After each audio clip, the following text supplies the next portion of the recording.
మామ big boss season 9 లో first promo అయితే వచ్చేసింది. చాలా బాగుందని చెప్పాలి. ఎందుకంటే మాస్క్ మ్యాన్ హరీష్ అయితే కనుక తన మార్క్ని అయితే చూపించడం స్టార్ట్ చేసాడు.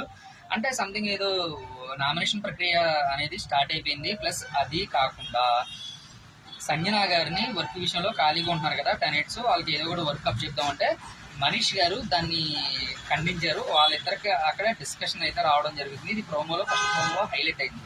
ప్లస్ అది కాకుండా ఇమాయినైల్కి అయితే కనుక నిద్దట్లో చెమట పట్టిందంట. ఫస్ట్ ఏమో బిగ్ బాస్ హౌస్లో అక్కడ ఫన్నీ టాస్క్ అయితే చూపించారు ప్రోమో 1లో. అది కాకుండా ఏంటంటే చికెన్ టాస్క్ మన పవన్ కళ్యాణ్ గారు డివైడ్ చేయడం జరిగింది. ఆ చికెన్ టాస్క్ గురించి అయితే ప్రోమోలో మాట్లాడటం జరిగింది. అది కాకుండా ఇద్దరు కుక్స్ వంట ఒకటే చేస్తారంట, క్లీనింగ్ అయితే చేయరంట. అక్కడ అందరూ షాక్కి గురయ్యారు. అసలు ఏం జరిగిందో చూడాలంటే మనం షో దాకా వెయిట్ చేయాలి. లైవ్లో చూసి నేను మీకు అప్డేట్ ఇస్తాను.